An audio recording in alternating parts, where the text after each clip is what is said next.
Lạy Cha khiến hiệp một bằng thân lý yêu thương của Ngài, xin dẫn dắt chúng con trong niềm tin thống nhất, để thế giới tin rằng Ngài đã sai con đến đây. Lạy Cha khiến chúng con đến một đôi, ở ba ăn cờ nhộn chính mình hám ra phương hoa lì,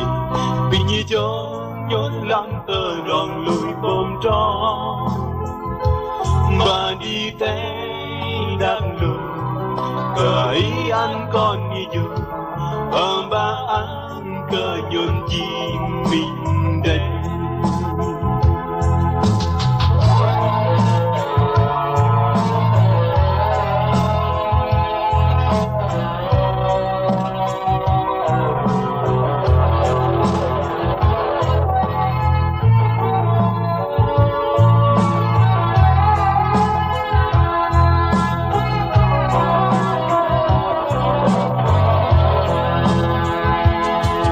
Cha khiến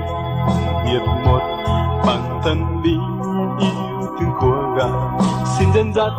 chúng con trong niềm tin thống nhất, để thế giới tin rằng Ngài đã sai con đến đây. Lạy Cha khiến chúng con đến một đôi,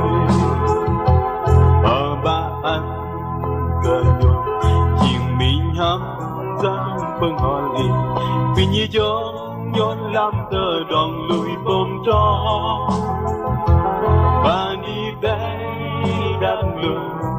cờ ý ăn con như dù ở ba ăn cờ nhộn chim mình đây.